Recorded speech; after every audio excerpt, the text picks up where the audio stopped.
오늘 어버이 주일을 맞이해서 내 부모를 공경하라는 말씀의 제목으로 방금 봉독한 본문을 중심으로 해서 함께 은혜를 나누고자 합니다.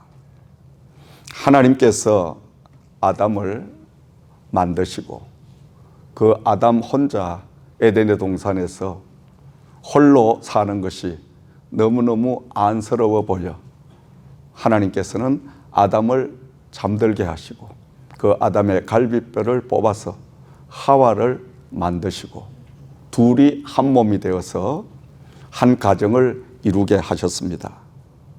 최초에 이 한 가정을 주신 하나님께서 가정을 통하여 교회를 이루게 하시고 그 하나님을 섬기는 건강한 가정에서 그 가정이 올바로 섬으로 가정교회가 모여서 공동체 교회를 이루게 하고 공동체 교회를 통해서 사회를 바로 세우고 또 교회를 통하여 그 교회의 구성원들을 축복하시는 하나님의 섭리를 우리는 볼 수가 있습니다.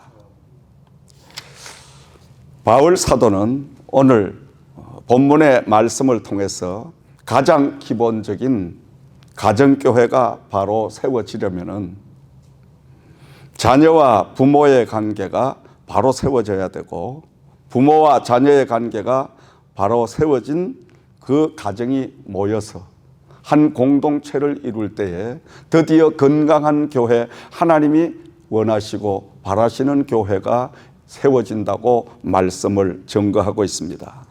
자, 오늘 바울 사도가 주신 이 말씀 가운데 첫 번째로 우리에게 주시는 영적인 교훈은 1절 말씀을 우리가 돌아가서 보면 자녀들아 주 안에서 너희 부모에게 순종하라 이것이 옳으니라 이렇게 기록을 하고 있습니다. 주 안에서 너희 부모에게 순종하라.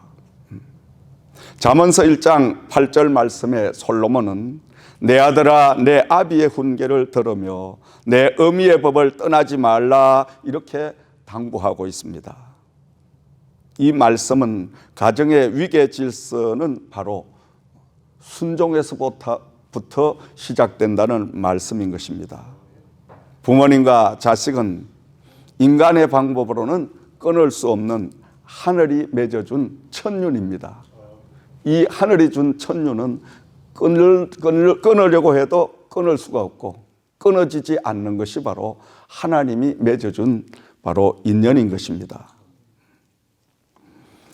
하나님께서 부모와 자식으로 맺어준 관계 속에 당연히 자녀는 부모님의 말씀에 순종하는 삶을 살아야 되겠죠. 그러나 오늘날 이 시대를 뒤돌아보면 우리의 이웃을 돌아보면 낳아준 부모님을 알지 못하는 고아들이 너무너무 많다는 거예요.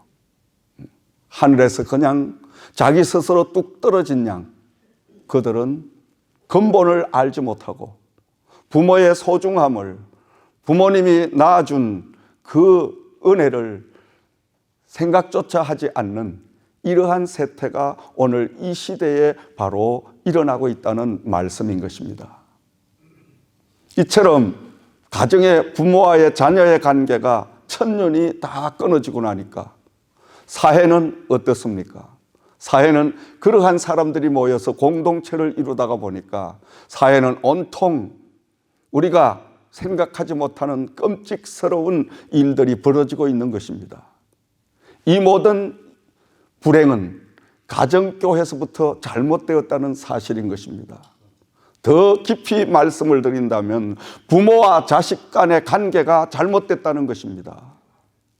부모를 공경하지 아니하고 부모님의 말씀에 순종하지 않는 이러한 고아와 같은 미화와 같은 이런 사람들이 생겨남으로 인하여 이것을 방관하는 또 교육의 모든 제도나 사회 제도가 우리 모든 가정을 파괴하고 하나님의 질서를 파괴하는 이런 행위들이 벌어졌기 때문에 결국은 자업자득 우리 모두가 행한 것을 스스로 받게 되는 이러한 현실에 우리는 살고 있는 것입니다. 이 사회를 회복하고 우리의 가정을 회복하고 우리의 모든 삶을 회복하는 길은 바로 첫 번째, 하나님이 맺어준 부모님과의 천년의 관계를 회복하는 길밖에 없다는 말씀인 것입니다. 자녀된 저와 여러분들은 부모님을 순종하는, 그 부모님은 많이 배우셨든지 못 배우셨든지 아니면 가졌든 못 가졌든 나를 낳아준 어머니, 아버지라는 거예요. 나를 낳아주신 것만 해도 우리는 감사하고, 나를 길러주신 것만 해도 우리는 감사하면서 그 부모의 말씀에 무조건 예, 내가 배운 학문과 내가 배운 지식이 내 생각과 뜻이 다르다 할지라도 일단은 부모님의 말씀에 예 해놓고 그 다음에 이제 나중에 자초지종을 자세히 말씀을 드리면 때로는 부모님이 잘못 생각하는 것도 있으시죠. 그때는 또 이제 부모님도 자녀의 말을 따라가죠. 그런데 오늘날은 어떻습니까? 예의 범절이 다 없어지고 이 질서가 다 파괴된, 제 가정적인 이야기를 해서 죄송합니다마는 저는 기억 속에 저희 어머니 아버지에게 아니요, 안 해요, 못해요 이렇게 한 기억이 한 분이 없습니다. 단 한 분이 없습니다. 그리고 어머니 아버지 앞에 다리를 펴고 앉은 그 기억도 없습니다. 어머님 아버지 앞에는 공손하게 두 무릎을 꿇고 손을 모으고, 뭐 그 옛날 어른들, 저희 아버지 어머님은 국민학교도 제대로 못 나오신 무학자셔요. 그 부모님들이 말씀하는 것이 때로는 내가 알고 있는 것과 좀 틀릴 때도 있어요. 그래도 아버지의 말씀이니까 예, 어머니의 말씀이니까 예. 그렇게 전 살았어요. 그런 가정의 속에 살다가 목회를 하면서 이렇게 성도님들의 가정을 둘러보면 정말 제 생각으로는 이해하지 못할 그런 일들이 많이 보여지는 거예요. 자식이 부모님의 말씀에 토를 달고 항의를 하고, 난 그런 모습을 보면서 야, 저건 내가 보지 못한, 나는 경험하지 못한 일들이기 때문에 도무지 이해가 안 되는 그런 것들을 많이 보고 제가 살고 있습니다마는 우리는 무조건 부모님이기 때문에 자녀로서의 순종하는 삶, 예하고 우리는 부모님의 말씀에 우리는 따르는 삶을 사는 저와 여러분들이 돼야 될 줄을 믿습니다. 두 번째로는 2절 말씀에 내 아버지와 어머니를 공경하라. 이것이 약속이 있는 첫 계명이니. 아멘. 내 아버지와 어머니를 공경하라. 이것이 약속 있는 첫 계명이다. 첫 계명이 뭡니까?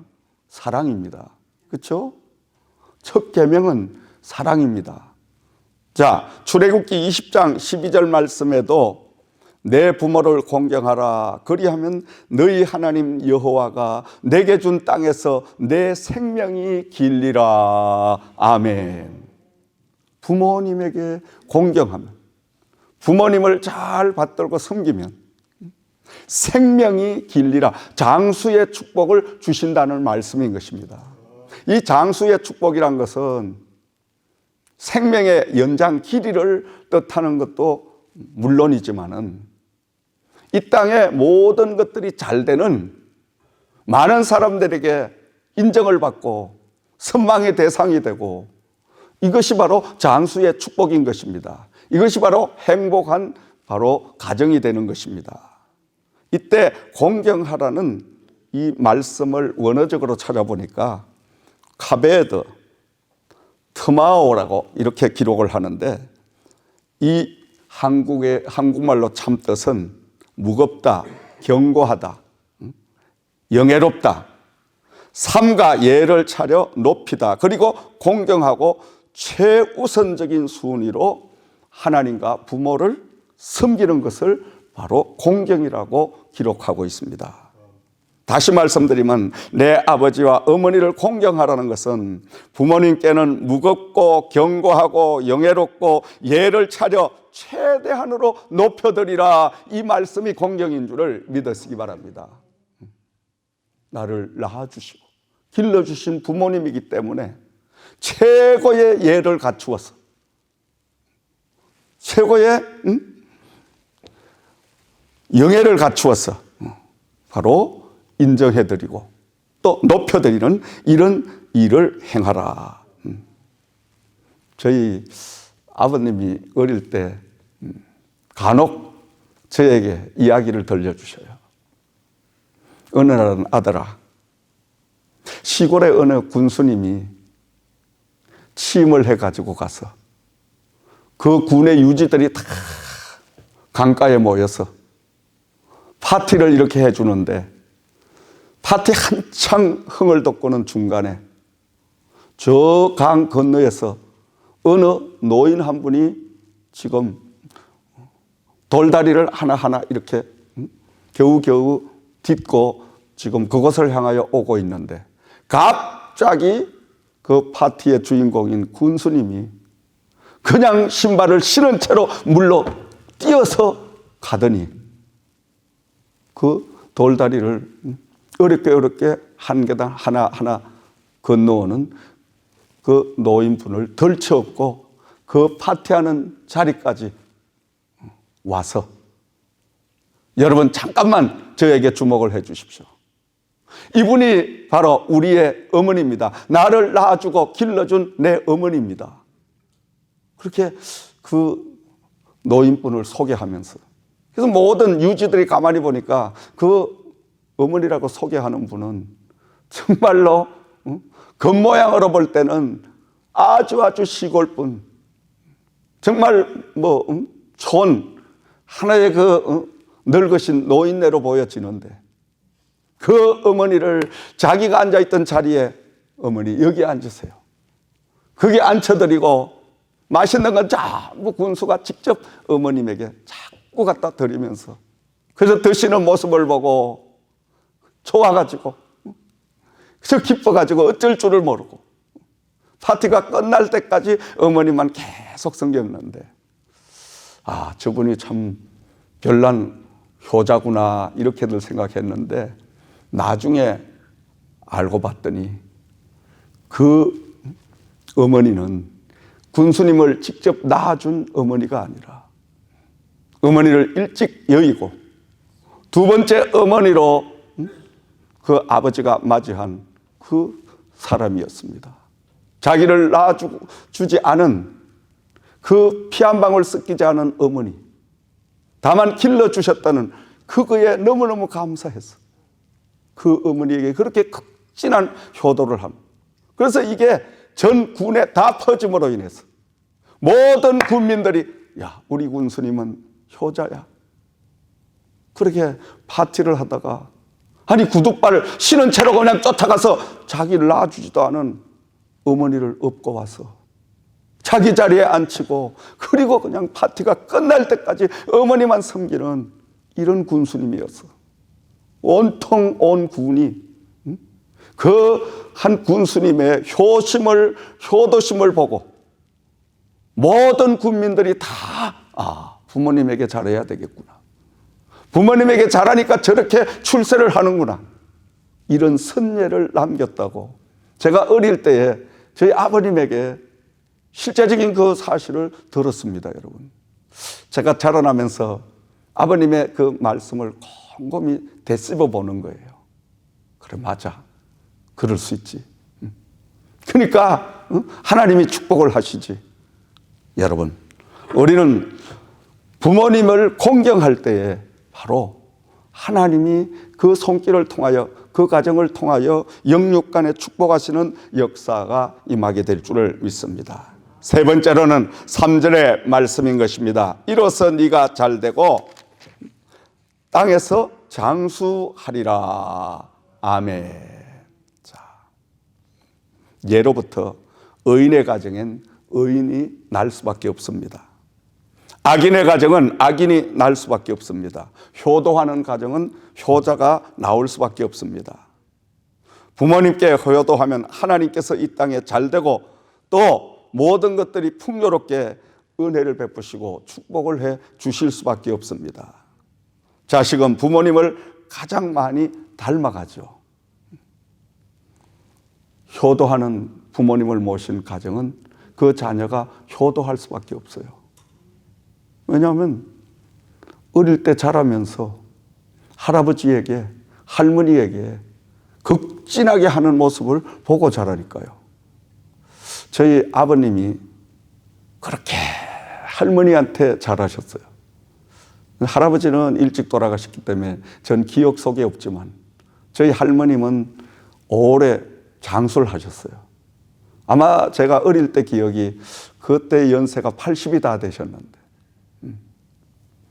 우리 할머니가 오시기만 하면 저희 어머니는 또 저희 아버지는 모든 일을 다 멈추시고 할머니 그냥 맛있는 거 해드리고 저 추운 겨울날은 불을 뜨뜻하게 지펴서 따끈하게 해드리려고 그냥 옆에서 떠나질 않는 거예요. 떠나질 않으셔. 참 그 모습을 보면서 제가 어릴 때 뭔 생각을 했냐.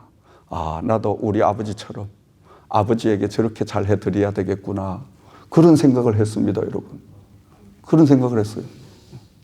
아마 참 그 교육에 그 환경 가정에 그러한 아버지의 산 교육 때문에 제가 오늘 이렇게 이나마라도 바른 생활을 하지 않았나 이런 생각을 해봅니다. 저는 어머니 생각하면 날마다 참 눈물이 날 수밖에 없고 또 감사가 있고 제가 어릴 때는 어머님 이렇게 생각하면 저희 어머니는 병마와 오랫동안 싸우셨기 때문에 단 한 번도 학교에 어머님이 가보신 일이 없어요. 그리고 제가 학교에서 집에만 돌아오면 어머님은 방에 누우셔서 끙끙 앓으시는 그 앓음 소리만 들리고 누워 계시는 고통당하는 모습만 늘 보다가 그러다가 이제 그분이 소록도 병원으로 입원을 하시고 그곳에 가셔서 예수 그리스도를 영접하시고 그리고 새로운 삶을 사시기 시작하면서 그분이 기도하는 분으로 하나님의 사람으로 바뀌어져서 후에 이제 한 16년 동안을 제가 그 어머님 함께 신앙생활을 하면서 어머님이 계시는 소록도 교회를 16년 동안을 1년에 2차례씩 우리 아이들을 데리고 여름방학, 겨울방학 때 들어가서 한 주간씩 그곳에서 생활을 하면서 부흥회를 인도하는 이런 삶을 살았습니다마는 나중에 제가 목회자가 된 후에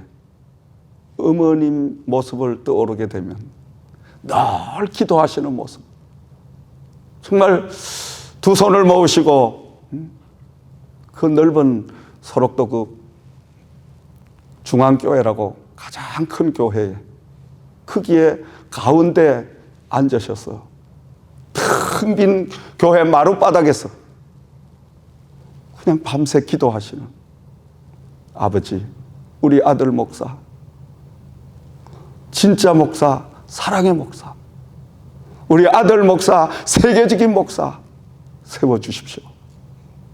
이 어미는 아들을 도와줄 방법이 없습니다. 이 어미는 병들고 약하고 가진 게 없습니다.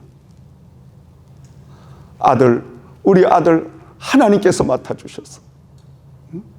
정말 사랑이 넘치는 나같이 소외되고 나같이 버림당한 이런 영혼들을 위하여 그가 그리스도의 사랑을 전가하여 이 어미에게 하듯 많은 병들고 나약한 사람, 소외된 사람들에게 하나님의 복음을 전하는 참 목자가 되게 하소서. 이 기도 소리를 제가 16년 동안을 듣고 살았기 때문에 늘 목회를 하면서도 강단에 설 때마다 내 내리 속에, 내 귓전에 생생한 어머님의 그 기도의 소리가 지금도 들려오고 있는 거예요. 지금도 들려오고 있는 거예요. 참된 목사가 되십시오. 정말 사랑의 목사님이 되십시오. 진짜 목사님 되십시오. 세계적인 목사님 되십시오. 참 이 말씀, 그 남기고 간 기도의 자취를 어머님께서 세상을 떠난 지가 오래되셨어도 그분의 기도는 남아서 이 아들 목사와 오늘도 이 자리에도 함께하는 이런 산 하나님의 역사가 임하고 있는 줄을 믿습니다. 여러분, 자녀를 위하여 부모님이 기도가 최고입니다. 여러분, 부모님의 기도는, 그 자녀는 절대 겹길을 갈 수가 없습니다. 겹길을 갔다가도 부모님의 눈물 흘리는 기도 앞에는 다시 제자리로 돌아오는 역사가 반드시 임할 줄을 믿습니다. 자식들 미국까지 데려와서 공부 많이 시키고 또 출세하는 거 좋죠. 그보다 더 우선적인 것은 그 자식들이 예수님을 잘 섬기고 하나님 앞에 인정받는 믿음의 사람으로 키우는 게 더 중요하다는 사실을 우리는 믿어야 됩니다. 인정해야 됩니다. 사회는 조금 뒤떨어질지라도 하나님을 아는 지식, 믿음은 1등 가게 하는 이런 자녀로 우리가 양육하면 그 자녀는 절대 이 땅에서 낙오당하지 않습니다. 겹길로 갈 수가 없습니다. 부모님의 기도는 하나님이 절대 외면하지 않으신다는 겁니다. 그러므로 우리는 날마다 부모님을 열심히 공경하고, 그리고 우리들은 후손들에게, 우리에게 맡긴 자녀에게 참다운 그리스도의 부모로서 우리의 행실과 모든 것들을 몸소 보여주는 저와 여러분들이 돼야 될 줄을 믿습니다. 마지막으로 4절 말씀, 또 아비들아 너희 자녀를 노엽게 하지 말고 오직 주의 교훈과 훈계로 양육하라. 우리 그리스도인들은 부모님을 존경해야 하는데, 존경하기 위해서는 먼저 부모님의 말씀에 순종하고, 그리고 그 말씀을 무겁게 여기고 중요하게 여기고, 그리고 자녀들을 하나님의 말씀으로 바로 교육하는 것이 하나님의 법도요, 바로 하나님께서 우리에게 주신 바로 사명인 줄을 믿습니다. 자식을 둔 가정은 예수님의 마음으로, 심정으로 하나님께서 주신 자녀들을 바른 말씀으로 양육하는 것입니다. 우리는 이 땅에 두 분의 부모님을 모시고 삽니다. 첫째로는 나를 낳아주시고 길러주신 육신적인 부모님들이 계십니다. 육신적인 부모님에게는 당연히 순종하고 공경하고 우리가 이러한 삶을 살아야 되고, 두 번째로 나를 영적으로 길러주는 영적인 어버이신 목자가 있다는 말씀인 것입니다.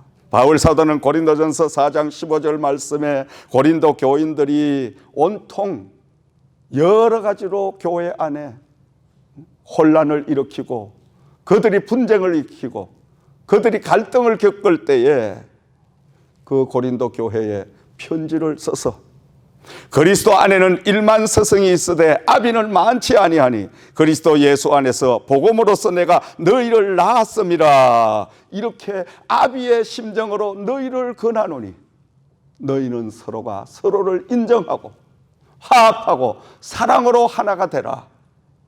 그래야 바울 사도는 진정으로 고린도 교회가 하나님의 사랑으로 하나가 되고 봉합되기를 원하여 그가 가장 성경 중에 핵심인 사랑은 언제나 오래 참고, 사랑은 언제나 온유하며, 사랑은 언제나 그래서 결국 믿음과 소망, 사랑 그 중에 제일은 사랑이니라. 아멘. 그 유명한 사랑장을 남긴 거예요. 여러분, 육신의 부모님을 공경하면 장수의 축복을 받습니다. 영적인 부모님을 공경하면 믿음의 축복을 받습니다. 영육간의 축복을 받기 위해서는 육신의 부모님, 영적인 부모님, 두 부모님을 잘 우리가 모시고 살 때 영육간의 이상적인 축복을 받게 되어 있습니다. 그런데 오늘날 보십시오. 영적인 미아가 얼마나 많이 있습니까? 오늘날 성도님들은 영적인 소속감을 가지려고 하지 않습니다. 이게 타락의 가장 첫걸음입니다. 영적인 소속감을 가지지 않기 때문에 내 교회 없습니다. 내 목자 없습니다. 그냥 내 발길 닿는 대로 내 기분대로 가서 교회 예배드리고 내 신앙생활 마음대로 이렇게 하는 이런 시대로 접어들고 있습니다. 이것은 바로 말세의 징조라는 겁니다. 부모 없는 자식은 미아는 있을 수가 없는 것입니다. 그래서 우리는 반드시 하나님의 교회의 소속감을 가지고 반듯하게 그 소속된 교회 안에서 교회에 세워준 지도자, 목회자를 영적인 어버이로 모시고 그 영적인 아버지의 입술에서 나오는 말씀을 먹고 내가 영이 날마다 신앙이 자라나는 이런 삶을 살아야 건전한 바로 건강한 성도가 되는 줄을 믿습니다. 우리는 착각하는 일이 많이 있습니다. 믿음은 눈에 보이지 않습니다. 사람들은 육신에 보이는 물질, 육신에 보이는 어떤 명예, 권력, 이것들은 눈에 보이잖아요. 그것들은 사모하고 그걸 위해서 온 마음과 뜻을 다 쓰잖아요. 근데 정작 우리가 모르는 게 있습니다. 육신이 잘 되려고 하면 먼저 영혼이 잘 돼야 되는 거예요. 그래서 내 영혼이 잘 된 같이 네가 범사에 잘 되고 강건하기를 내가 간구하노라. 이렇게 요한이 말씀을 기록했잖아요. 영혼이 잘 되려고 하면 영혼이 잘 돼야 육신이 저절로 잘 되는데 육신이 잘 된다고 영혼은 절대 안 됩니다. 육신이 먼저 축복을 받으면 영혼은 하나님과 멀어지는 거예요. 그럼 결국은 영혼이 죽으면 육신은 아무 무익하다는 겁니다. 우리가 영혼이 잘 되려고 하면 우리 영혼을 살찌우게 하는 하나님의 말씀을 먹어야 되고 하나님의 말씀의 법도를 배워야 되고 하나님의 말씀을 훈련해야 되는데 그 훈련하고 먹이고 또 길러주고 이런 참다운 영적인 바로 아비가 있어야 그 아버지 밑에 양육을 받을 거 아닙니까? 그런데 오늘날은 아비 두기를 싫어합니다. 목자 두기를 싫어합니다. 그러니까 미아들입니다. 고아들입니다. 소속감이 없습니다. 평상시엔 모릅니다. 어떤 문제가 생기고 어려움이 생기고 환난이 생기면 아비 없는 자식은 그것으로 패망하고 마는 거예요. 반대로 소속감이 있는 분명한 목자의 소속감으로 그렇게 신앙생활하는 성도들은 그 목자가 하나님을 향하여 기도하고 그 목자가 위로해주고 소망을 주고 은혜와 능력을 부어줌으로 승리하는 역사가 임하게 될 줄을 믿습니다. 그러므로 우리는 날마다 두 부모님을 똑같이 공경하는 이 영적인 삶을 살아갈 때 영육간이 잘 되는 이상적인 축복의 역사가 임하게 될 줄을 믿습니다. 이제 말씀을 맺습니다. 우리가 이 험한 세상 또 한 주간을 나가 살아야 됩니다. 우리는 무엇보다 말씀대로 부모님을 공경하고 또 자녀들을 하나님의 말씀으로 잘 양육하고 그리고 우리가 한 주간 동안 하나님이 주신 이 미션, 복음을 위해서 저와 여러분이 힘쓰고 애쓰는 삶을 살아갈 때에 이번 한 주간 동안도 여호와께서 여러분과 여러분의 가정과 여러분의 하는 모든 생업과 함께하는 축복의 역사가 임할 줄을 믿습니다.